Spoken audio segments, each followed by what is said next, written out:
Support for Radio Friends comes from Homestead Senior Care, providing trustworthy, kind-hearted senior home care services in your loved one's home. All caregivers are thoroughly screened, extensively trained, professional, and reliable.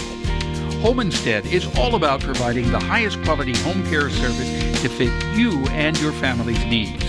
Plus, if you would be interested in becoming a caregiver, they offer great part-time positions.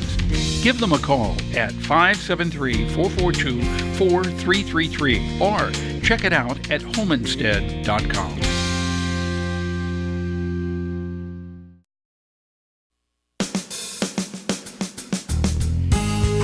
Good morning and welcome to Radio Friends on Thursday, June the 21st. Barbara Buffaloe is with us. Hi, I forgot to tell you, today is my dad's birthday. Oh, yes. Your dad's birthday. Yes, so can you say happy birthday, Bruce Loescher? Happy birthday to who? Bruce Loescher. Bruce Loescher, okay. Yay! Happy birthday, Bruce. He's not on the internet or anything. I'm gonna send him this though. Thank you. Okay. Sorry, guys. But couldn't you have bought a card for your dad and sent it to him? No, you got to use what connections you have, right? Okay. He's going to be so, why else was his daughter going to local government if not to send birthday All right, messages? so here you are. We're taking up your time to say, but you know, moms and dads are so important. They They're really so are. But for goodness sakes, buy him a card also. Okay, I might. I even give you the money to buy him a card. Barbara Buffaloe, the city of Columbia. We're talking about what today? So, we're doing a climate action and adaptation plan. Yeah. We're 1 year since the President of the United States pulled out of the Paris Climate Accord. Yes. And our city joined over 400 other cities to say, nope, we're still in. We're still going to work on climate action in our community because we know of what the difference can make. Yes. So, yeah. And when you look at the heat that we have been having, so May was the warmest, May on record, I believe. And so one of the things that we're looking at is we're working with our state climatologists and others throughout the region on, okay, what do the forecasts look like for the next 50 years? What are we looking at if we continue to experience these?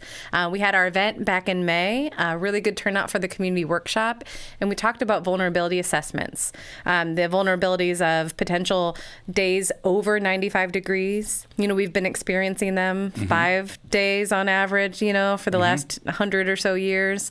But forecasting out, we could experience over 50 days over 95 degrees on average. And not only that, but we could experience hotter nights. So, usually we get used to it cooling down at night. Yes. You can cool down your house a little bit.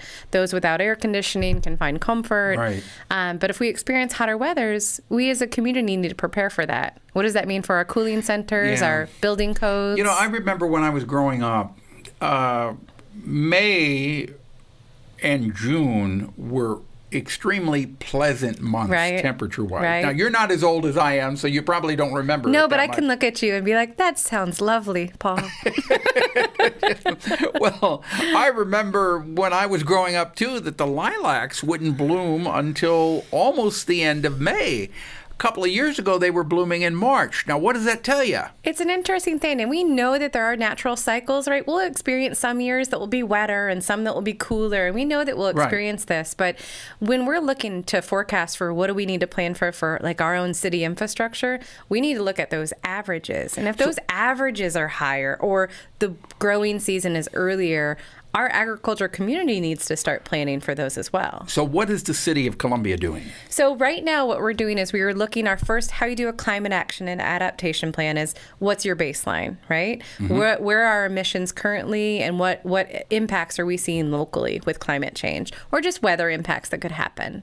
And then we look at, okay, forecasting out. If nothing changes, what could we experience? Many more rain events? How much hotter could our summers be?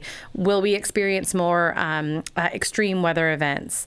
Looking at that, and then where we are now is planning for the strategies to reduce our own emissions as well as plan for those vulnerabilities. So some of the things that might come out of our strategies are, let's do more energy efficiency in city facilities and renewable energy to offset our energy use, right? So reducing those greenhouse gas emissions. So do you feel that the city of Columbia is on top of it?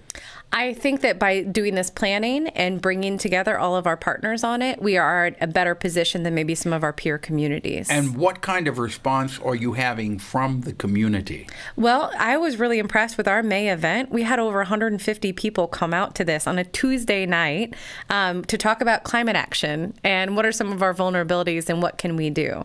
So I was really inspired by that. But I also know that we didn't hear from everybody.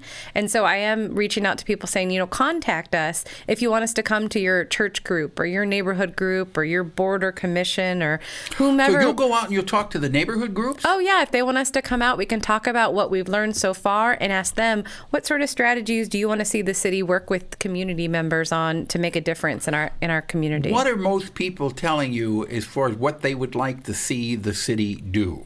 I think there's a lot of seeing the city lead by example. So both in our own operations as well as helping set policy that helps it easier for them to participate. The other thing that we can do is a big part of it is education and outreach. So engaging with our community on what can you as an individual do to help make a difference? And where do you see yourself playing a role in this effort that we're working on? Okay, give me an example. What can we as individuals do in our home?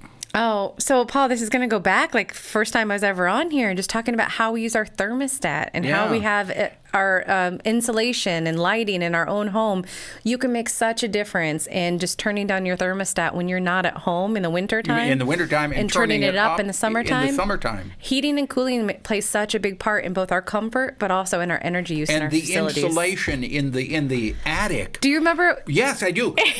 Okay, if you have, what is it? Most people have 6 to 8 inches of insulation, which is not enough. Right, you need 24 inches in there to have 24 inches of insulation. Well, you remember we had Eric come in that one time with our yardstick, and he showed where you want to be on the measurement for insulation. I think if you go up and look in your attic, Yeah. You will, unless you have a brand new house. Yeah. Now, I built my house 18 years ago. I had adequate insulation in there. I went up in the attic after I talked to you that day and looked, and it had settled. Yeah. So it's a thing, so one of the things that we encourage people to do is to take advantage of the programs that are out there. Energy is a big part of our carbon emissions. So having more renewable resources, but also just conserving it. The cheapest energy, the most renewable energy is the cheapest energy. It's the one we don't use. Right. And so we encourage people to reach out to Boone Electric or Columbia Water and Light and see if you can get an energy audit and look to see where you could save energy and how you can get rebates and loans to help you you achieve it. And there's still credits, I believe, for people who are interested in doing solar energy. We do, right. So there's both federal tax credit for renewable energy purchases, and then also if you're on Columbia Water and Light, we have rebates and low interest for doing solar loans credits? For doing solar. And you can sign up for the peak alerts where the city, I know Boone Electric, I'm on Boone Electric, and you sign up for that.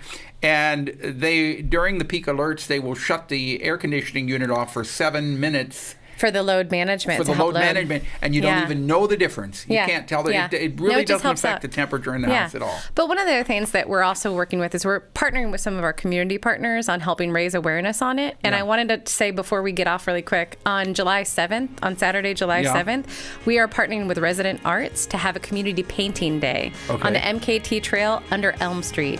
9 a.m. to 4 p.m. Wear comfortable clothes and things you're okay with getting paint on. Okay, so that's on July the 7th. Saturday, July 7th. Okay, what time again? 9 a.m. to 4 p.m. You can find out more information at comoclimateaction.com. Thank you, Barbara Buffaloe. Always you, a pleasure Paul to have you, and you look lovely in that purple. Go on. Pepper P, Missouri.edu. Bye-bye. Happy birthday, Dad.